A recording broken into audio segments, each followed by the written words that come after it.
10 years from now, our children, in terms of quality and quantity, would catch up with the rest of the world. Hello and welcome to Up Close and Personal Season 2 at Invocate Studio, where we dive deep into the heart of leadership, education equity and collective action. I'm your host Pavitra, and today here we have Dr. Akash IAS. If I could briefly introduce you to our viewers, Dr. Akash S. is an IAS officer currently serving as the Additional Commissioner of School Education in the Kalaburgi Division, Karnataka. A former medical doctor turned civil servant, he is known for driving innovative programs focused on foundational literacy among many others. It's a delight to have you on the show here today. Thank you. I would like to ask you have been working in the education sector for so long, even as an IAS officer who generally looks at different sectors. Why education? What motivates you or inspires you for contributing to the education sector? Okay, so the first question, why education, is not purely out of choice. I've been posted to this department Right. In the current designation that I hold. But apart from that, even as my personal interest, education is something which I'm keen on from before. And the reason being that whatever that we envision for future is foundationally set at the level of schools or at that age group. Right. So I believe education is indeed really, really important. Right. That's really a good perspective. And you have started many initiatives and innovative programs towards education and reading in particular. You started campaigns on India Gets Reading. What motivated you for this?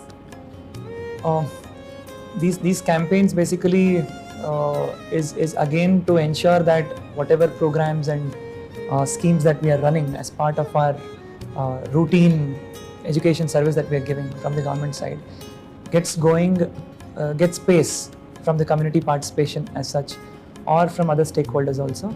The campaigns basically inform the people about things that are going on in the sector. Right. So campaigns may have a specific agenda to it, but it also triggers a sort of say interest and informs people about a lot of things that are going around them, specifically when it comes to schools, and their own kids would be studying in these schools. So that is why such campaigns are important. I would say I'm not part directly of many such campaigns, but I definitely support a lot of such initiatives and programs that are going on in the field. Right. Could you share one experience that you've had, maybe from field or through one of your field visits that's going on the ground? So one initiative in the last 2 years that we as the Department of School Education have taken up is say webcasting of the board exams. So webcasting of the board exams was a technological intervention into the examination process. The intention was to instill more credibility in the exam process. Otherwise, the usual common understanding was in certain parts of this country as well as in certain parts of this state, they allow for easy copying. So what's the point in all these card marks and everything? So before the exams completely lose its credibility, we have that responsibility to instill some credibility into the exams. So we brought in the webcasting process wherein a monitoring center is set up. So there is a seamless, less of human interface, wherein monitoring teams will be monitoring students, and if any malpractice are going on in the field, they'd alert the concerned examination center chiefs.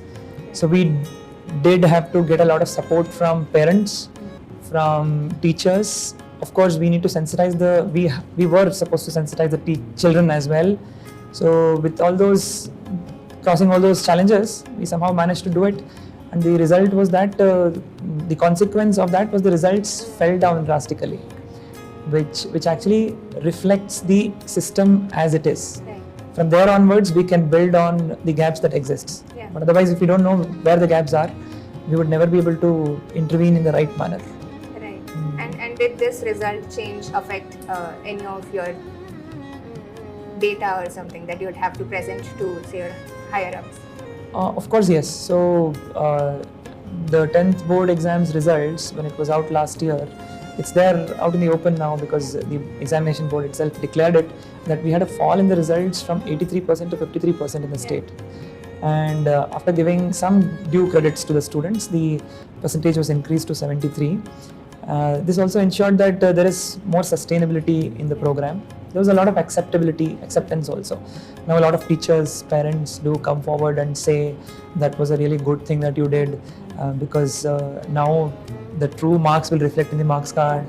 We didn't have any there's no meaning otherwise for exams as such. So it was a good, satisfying intervention that we did. God's grace, it was successful, and I'm very happy that it is sustaining also. Very nice. It's really nice to know that. I think how even the degrees in the result would show there's positive impact towards the program is nice to Correct. see.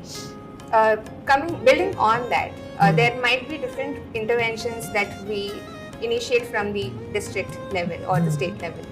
How do we ensure that it reaches till the school level efficiently? That is an interesting question. Also, that is one question we are figuring out an answer for. Yeah. We do have an answer in the name of a system that we have put in place. We have functions clearly assigned, we have functionaries, we have funds also for the same. But in terms of how effective all these reach the students in terms of what they learn and the learning outcomes is something which we are working on continuously. It's not a one day's one stock solution that we can have. We're working on it, and we are figuring out, we're thinking of transformative steps. As I mentioned in the earlier talk as well, the steps that we need to take should always be transformative. The progress can be incremental. It can't be that I'll take a small step and let us see how it comes out as. When we are well-meaning, well-intentioned, and we know what has worked, what has not in the other places also. We need to be bold enough to take such steps. Just for instance, this step of monitoring board exams, webcasting. So this is done at the district level. Right. So the cameras and the internet streaming happens from the school level. Monitoring also happens at the division and the state level. Yeah. So we had to take everyone into confidence before doing it. Right. This was the first time such an intervention was made in any board exams as such. After we did it in the 10th board exams, the Karnataka Examination Authority took it up for its own exams, entrance exams. The KPSC took it up for its exams. CBSE at the center took it up for its exams. Now more than 44,000 centers are covered with webcasting across the country. And I'm happy to say that Karnataka took the first step. It was a bold step.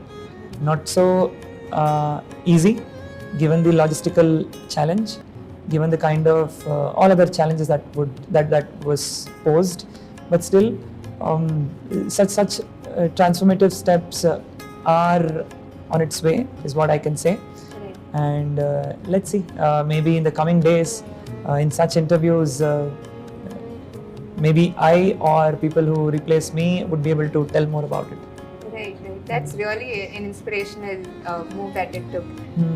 And it's always a debate, right? When we collect more data, we always question about whether the impact is seen on that range in the ground as well.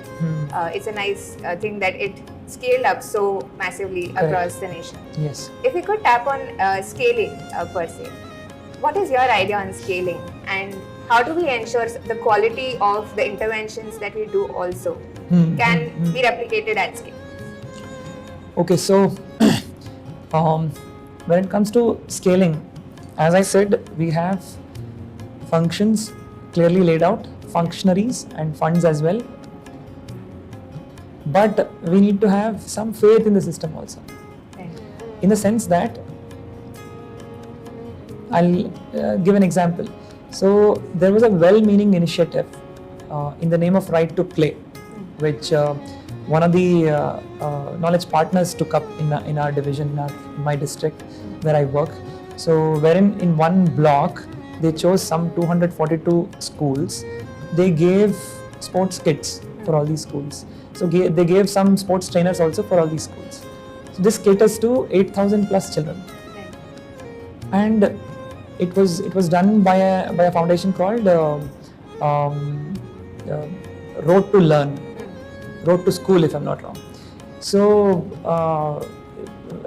when I asked this foundation as to why don't you scale this up to the district and cover all the schools, they said, sir, our funders only said yes to this. I said, I'm not in a hurry. Don't do it now. Maybe do it in the next academic year. Why don't you try convincing your funders? Because this is a well-intentioned, well-meaning program, and it is catering to a lot of children, and it is definitely positive. There can absolutely be no leakage at the school level because none of us are interfering in that. The knowledge partners of working the field are in touch with our schools. They're just handing over the kits, they're just handing over the trainers. So there's less of human interface. There needs to be more faith in the program, and not just the, say, private companies as funders, as donors, even the government as such from our end. When we take up new programs, apart from the functionaries and the funds, faith also needs to be there, at least to kickstart the process. Right. And you mentioned how even government intervention also would play a huge role in this. So what are your thoughts on collective action, as that's also the dialogue of the Yes, of course. So anyone who claims monopoly over anything is a fool in today's world. So when the government claims its monopoly over government schools and the children who are attending government schools, we'd be fools. Yeah. So because our responsibility, our collective responsibility is to ensure that opportunities is created equally for all. So when there are children, say in Bangalore, getting access to computers, getting access to say Windows, Excel sheets, etc. at the high school, college levels, at the same time, the ones who claim monopoly over these students who attend government schools do not provide an opportunity wherein they can compete with the students of Bangalore. We are doing a disservice. Yeah. So in that sense, in that regard, what is required to ensure that the equal opportunities are created is important. Yeah. And that can definitely come through collaboration. So that is how when we started the NSQF information technology classes in 300 plus schools, we asked a lot of partners to come in, maybe train our teachers. Our teachers may not be that equipped to teach the curriculum for computer science to a high school student. Yeah. And now we are making it mandatory in the sense that it will be a subject. So it is no more a, say, PT period equivalent or computer lab hai, we'll just go there, see some YouTube videos maybe and come out. So that's not the case now. They'll have to learn, and of course they're learning happily. So this is much better than them sitting in 40-minute, 50-minute classes and then listen to lectures which they would at times consider boring.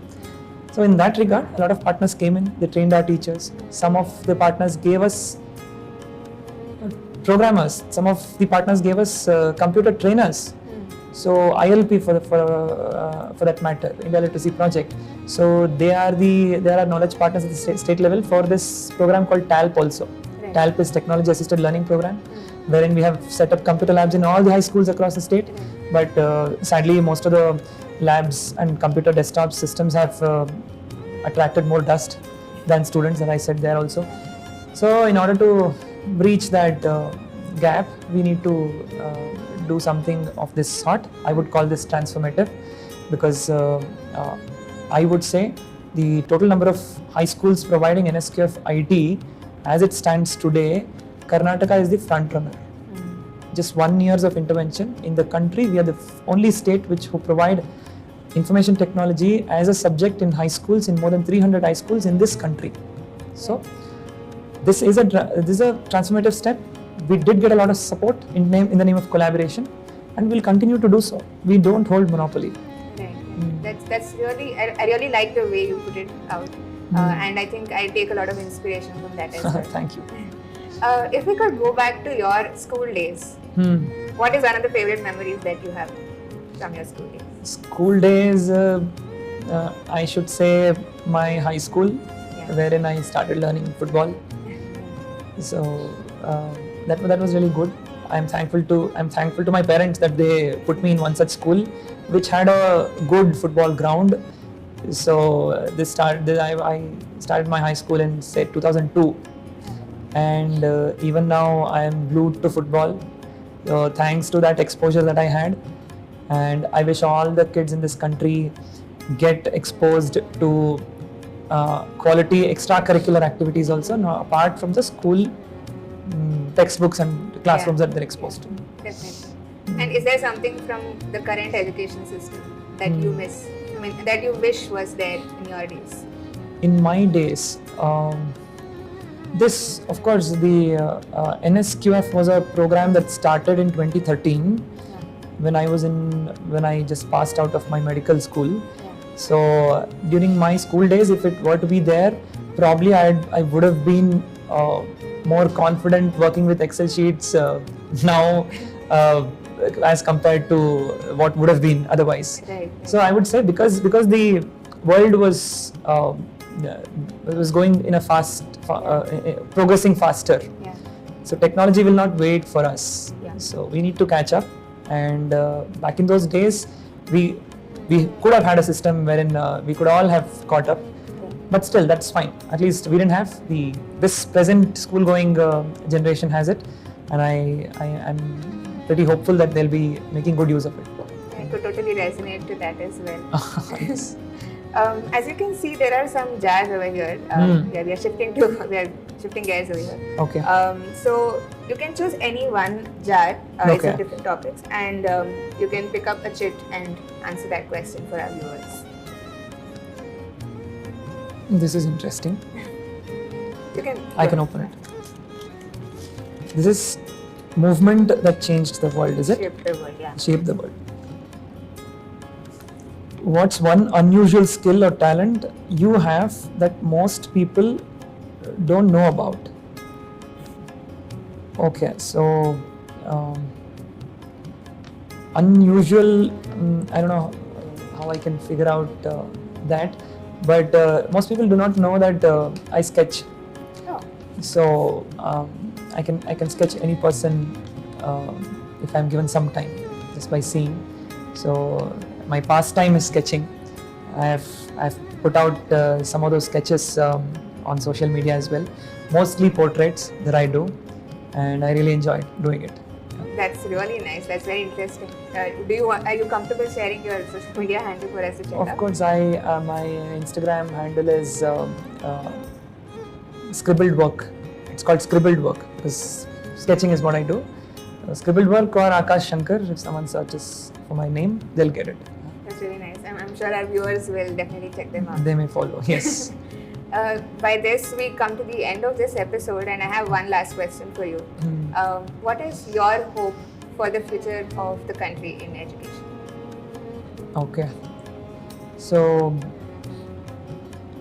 10 years from now, I really hope that our children, in terms of both quality and quantity, of course, would catch up with the rest of the world and would come out, say, positive, confident, more confident than they are right now, more confident than the previous generation was, and lead this world in a lot of ways possible. That is one hope that I have. That's really thoughtful, and I again resonate with that. Thank you so much for sharing your thoughts, stories, and experiences with us. With this, we come to the end of this episode. Thanks, Pavitra. Thank you. Thank you. Thank you for our audience also for tuning in. Stay connected, keep the dialogue going, and see you in the next episode.